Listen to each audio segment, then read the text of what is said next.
nih ya, yang terakhir nih ya, harus selesai nih. Kalau nggak selesai pokoknya ya, oke, siap, sama-sama. Tanda tangan sekarang. Pernyataan sekaligus sanksi kalau mengadakan kegiatan itu.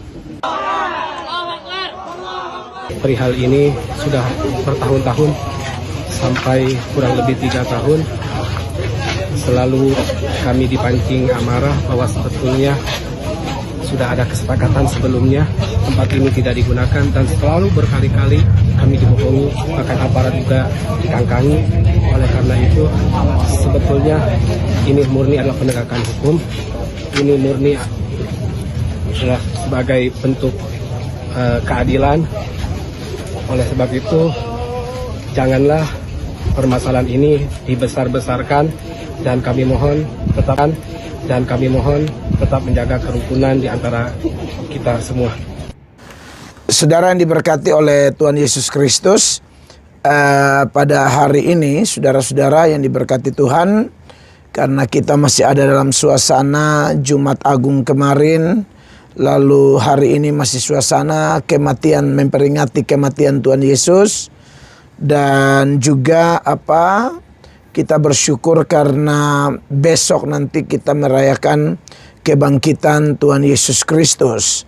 Maka dari itu secara khusus hari ini saudara-saudara, saya akan membahas atau menyoroti topik seputaran itu, begitu ya, seputaran kematian Tuhan Yesus Kristus, dan pembacaannya terpilih dari 1 Korintus pasal 1 ayatnya yang ke-18 ya. Dikatakan di sana, sebab pemberitaan tentang salib memang adalah kebodohan bagi mereka yang akan binasa, tetapi bagi mereka yang diselamatkan pemberitaan itu adalah kekuatan Allah. Nah, saudara-saudara, puji Tuhan ya, dari ayat yang baru kita baca seputaran pemberitaan tentang salib ya, pemberitaan tentang salib yang dimaksudkan dalam ayat ini, tentu kita tidak berbicara tentang tiang salibnya, tetapi apa yang terjadi pada salib menurut pandangan Kristen. Nah, saudara-saudara, ada beberapa hal yang saya perlu sampaikan kepada semua pendengar atau semua saudara terkasih yang punya kesempatan untuk menonton ini, saudara-saudara. Iya, jadi memang berdasarkan 1 Korintus 1 ayat 18 ini, kekasih Allah, kita akan menyoroti beberapa pelajaran. Yang pertama, saudara-saudara, bahwa ternyata seturut 1 Korintus 1 ayat 18 ini sudah dijelaskan bahwa memang berita tentang salib atau tentang Yesus yang disalib itu memang ada pertentangan yang luar biasa ya. Pertentangan antara orang-orang yang menerima dan orang-orang yang menolak. Bagi mereka yang menerima tentang berita tentang salib, dikatakan bahwa bagi mereka salib itu, saudara-saudara, adalah kekuatan Allah. Pemberitaan tentang salib adalah kekuatan Allah. Tetapi kelompok lain yang menolak, menyebutkannya itu adalah kebodohan. Ya. Nah, saudara-saudara, ini menarik ya, mengingatkan kita bahwa memang Tuhan Yesus itu datang bawa pertentangan ya. Kalau kita melihat data-data pembanding seperti yang ada di Matius 10 ya. Di dalam Matius 10 itu di ayatnya yang ke 34, 35, 36, khususnya ayat 34 di sana, Tuhan Yesus memang mengatakan bahwa jangan kamu menyangka aku datang membawa pedang, ya.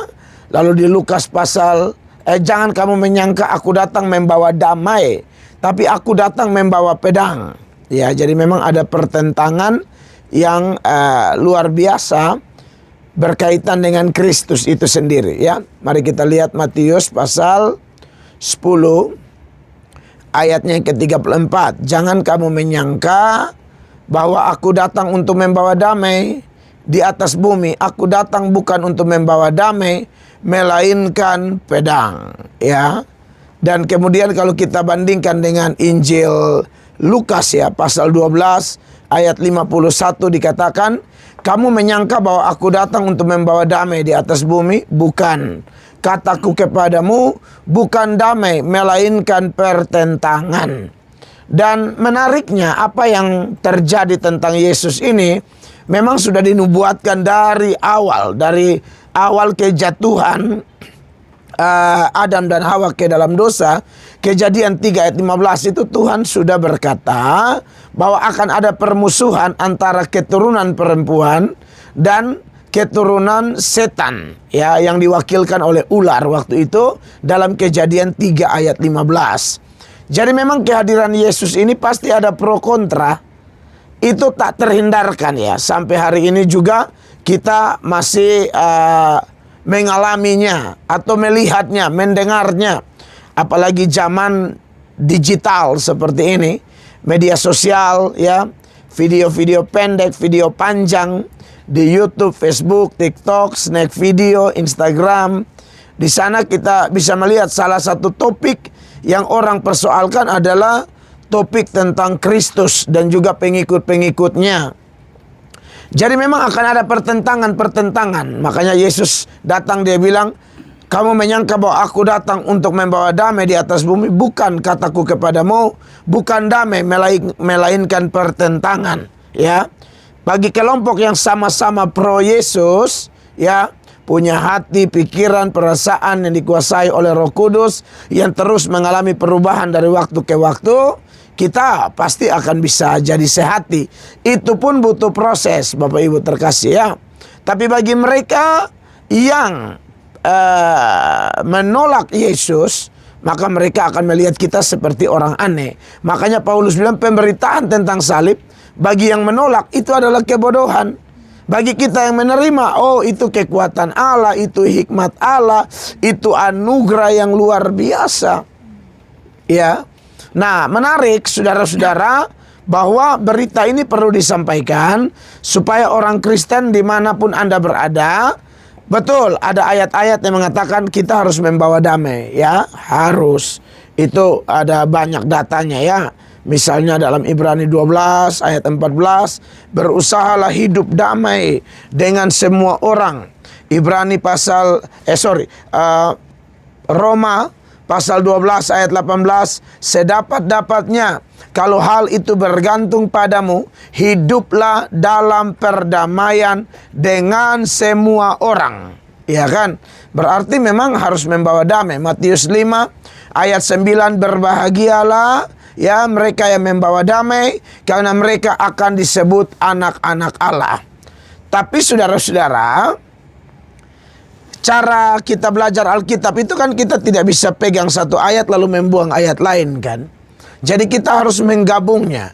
Jadi di satu sisi betul kita harus membawa damai buat semua orang. Tapi di satu sisi ingatlah bahwa sebagai pengikut Yesus, tidak semua kita bisa diterima. Tidak semua pemberitaan, kehidupan, kehadiran kita bisa diterima. Ya, sekalipun kita mentaati ayat-ayat tadi, mentaati Roma 12 ayat 18, mentaati Ibrani 12 ayat 14, ya, mentaati juga Matius 5 ayat 9, tetapi saudara-saudara, jangan menyangka bahwa kita bisa menyenangkan semua orang, bisa diterima semua orang, gara-gara kita sudah berusaha membawa damai. Ya, Tuhan Yesus itu Raja Damai. Dia datang bawa damai yang asli.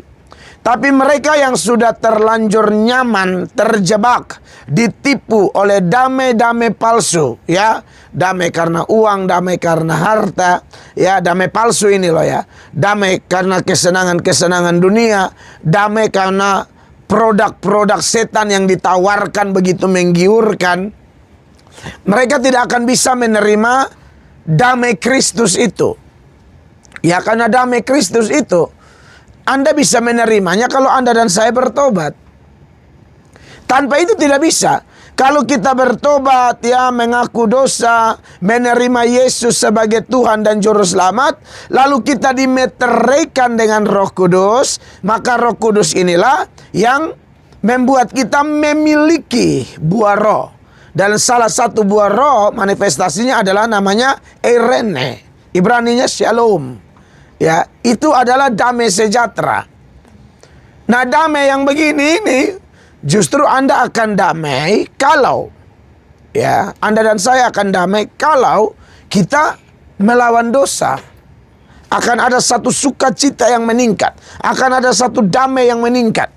Kalau dulu belum terima Yesus, belum ada Roh Kudus, wah, nyaman sekali kalau bisa berdosa begitu, ya.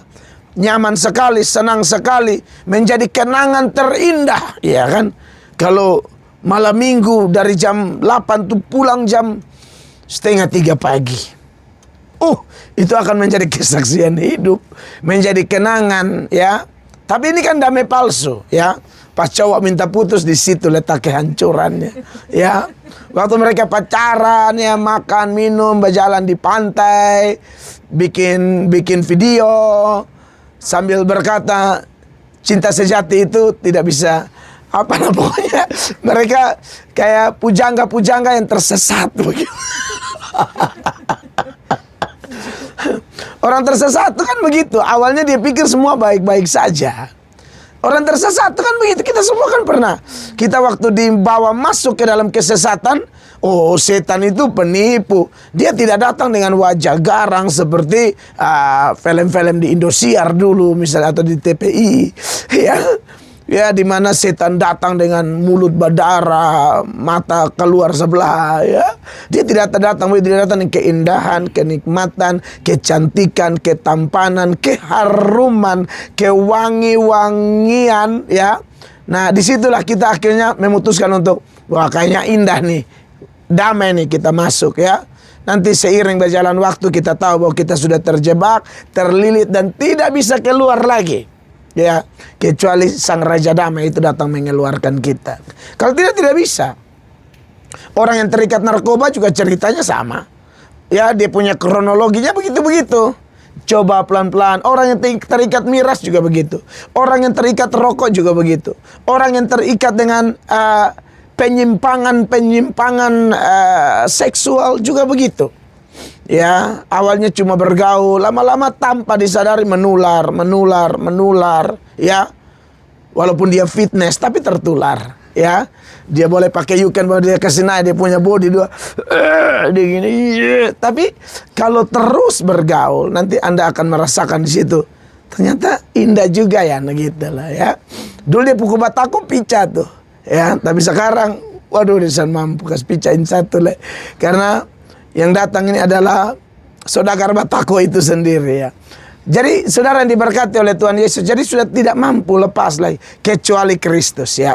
Makanya saya punya teman-teman yang saya tahu mereka terikat dengan dosa-dosa penyimpangan seperti itu, tapi akhirnya dilepaskan, bertobat, menikah, ya, punya rumah tangga yang baik, melayani Tuhan. Bisa, tidak ada yang tidak mungkin.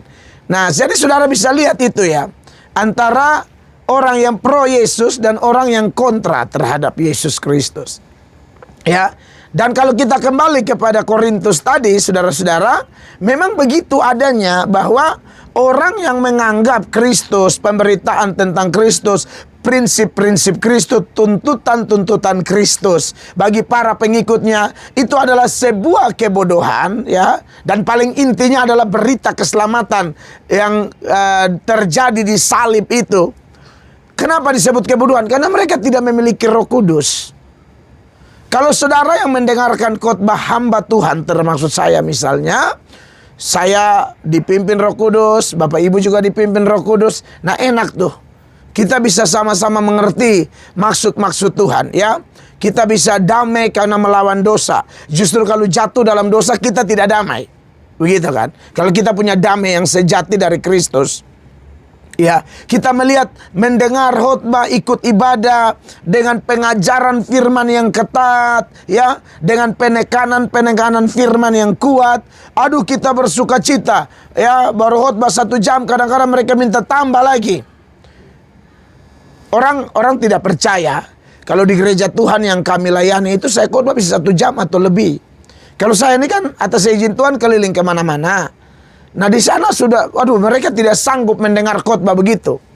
Kecuali orang-orang yang memang lapar dan haus akan firman Allah, percaya bahwa kuasa firman Allah itu mengajar, menyatakan kesalahan, memperbaiki kelakuan, membersihkan hidup mereka yang kotor, pikiran yang kotor, hati yang kotor, perilaku yang kotor, bisnis yang kotor, cara pacaran yang kotor, berumah tangga yang kotor, melayani yang kotor. Nah, mereka mau dibersihkan. Mereka mau duduk seperti Maria saudari Lazarus, ya, memilih yang terbaik untuk mendengarkan pengajaran yang murni dari Kristus dan hamba-hambanya. Tapi kalau orang yang tidak punya Roh Kudus ya sulit. Makanya kalau Anda lihat dalam 1 Korintus itu ya, 1 Korintus pasal 2 ayatnya yang ke-13 itu dikatakan di sana, dikatakan, dan karena kami menafsirkan hal-hal rohani kepada mereka yang mempunyai roh, kami berkata-kata tentang karunia-karunia Allah dengan perkataan yang bukan diajarkan kepada kami oleh hikmat manusia, tetapi oleh roh. Pembicara dipimpin roh, pendengar dipimpin roh. Iya kan? Pembicara yang dipimpin roh punya damai yang asli dari Kristus. Pendengar yang dipimpin roh juga memiliki damai yang asli. Maka connect. Tapi ayat 14 dia bilang begini. Tetapi manusia duniawi, ini kelompok yang against Kristus. Tetapi manusia duniawi tidak menerima apa yang berasal dari Roh Allah, karena hal itu baginya adalah suatu kebodohan, dan ia tidak dapat memahaminya, sebab hal itu hanya dapat dinilai secara rohani. Ya jelas sudah ya kenapa ada kontras seperti itu ya. Yang berikut saudara-saudara, dalam renungan yang diberkati ini bicara tentang salib ya. Wow. Selain ada pertentangan, tapi juga ada 2 hal besar di sana. Memang ada kaitan juga dengan pertentangan sebenarnya, tapi ini lebih kepada solusinya, gitu ya. Bahwa pada salib itu kita bisa melihat disitulah puncak kejahatan manusia.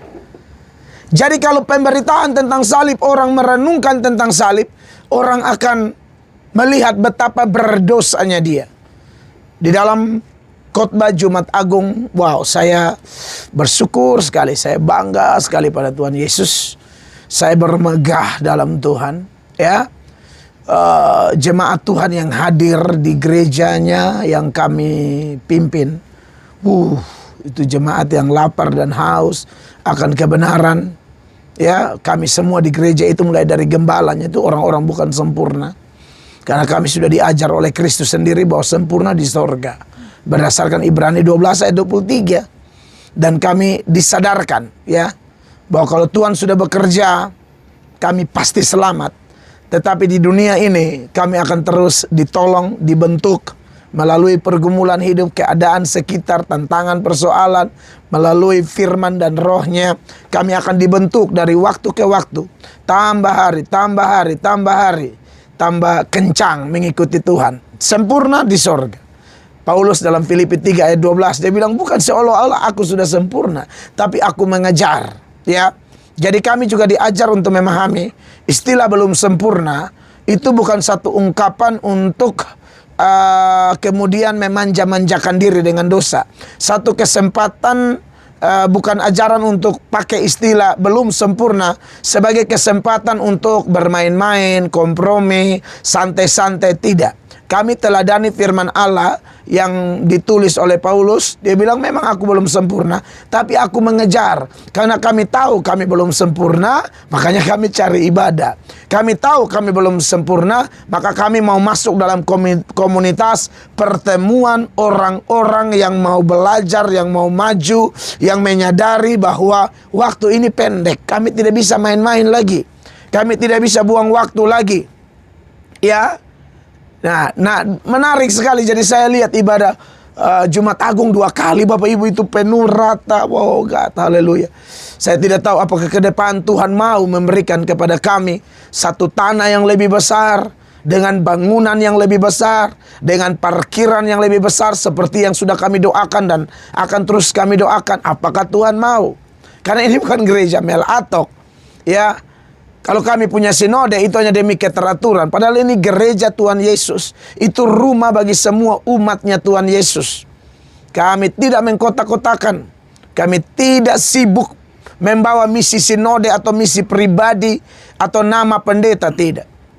Nah, dalam khotbah Jumat Agung itu, saudara-saudara yang diberkati oleh Tuhan Yesus Kristus, saya mengajarkan jemaat, saya bertanya kepada jemaat, kira-kira siapakah yang menyebabkan Yesus meninggal? Siapakah pembunuh Yesus? Begitu ya. Dari sudut pandang manusia, orang bisa bilang, oh ini gara-gara Herodes kah, Pilatus kah, Yudas kah, serdadu-serdadu Romawi yang mencambuki, bahkan memaku Yesus disalib kah, dan menyalibkan dia kah? Orang Farisi Yahudi yang begitu benci kepada Yesus kah? Tapi kalau kita mau jujur dengan kitab suci, sebenarnya kita semua juga ada andil di situ. Karena gara-gara dosa kita lah, ya, kejahatan kita lah, Yesus disalibkan. Makanya kalau Anda baca nubuatan Yesaya tentang Mesias dalam Yesaya 53 ayat 3, 4, 5, 6, 7 dan seterusnya, dia bilang karena dia tertikam karena pemberontakan kita. Kita seperti domba sudah sesat, pilih jalan sendiri-sendiri, tapi Allah menimpakan kejahatan kita kepadanya. Dia menjadi pengganti, menjadi substitut bagi kita, saudara-saudara. Dia terlalu cinta kita, ya. Jadi di Golgota itu adalah puncak kejahatan manusia. Tapi dengar, di Golgota itu juga adalah puncak kasih Allah. Ya, pada Golgota itu, pada salib itu. Ya, makanya kenapa Paulus bilang pemberitaan tentang salib adalah kekuatan Allah. Pemberitaan tentang salib begitu penting, dan itu haruslah menjadi ujung tombak pemberitaan di mimbar-mimbar gereja. Oleh karena itu, siapapun Anda dan saya, kita orang berdosa semuanya, tetapi percayalah, Yesus tidak kemudian disalib itu dia marah-marah, tidak, dia tutup mulutnya. Dia tahu dia memang mengasihi kita dan harganya paling mahal, tidak ada yang bisa menandingi itu. Hanya Yesus yang bisa melakukan itu. Hanya Allah yang bisa melakukan itu, yaitu Allah yang menjadi manusia itu. Oleh karena itu, bagi Anda dan saya, sekotor apapun, serusak apapun kita, sudahlah, itu masa lalu ya. Yang khotbah ini juga orang kurang ajar yang dipulihkan Allah, orang berdosa, orang bodoh, orang ya sampah. Tapi Tuhan selamatkan saya, dan puji Tuhan, Tuhan beri kekuatan untuk kami terus menyuarakan ini kepada semua orang percaya. Ayo, jangan buang-buang waktu, datang kepada Yesus yang sudah cinta Yesus, terus cinta Dia, terus melayani Dia. Waktu kita tidak banyak, ya, waktu kita tidak panjang. Kita harus beri totalitas diri kita kepada Kristus. Kiranya renungan ini memberkati kita. Tuhan Yesus memberkati. Haleluya.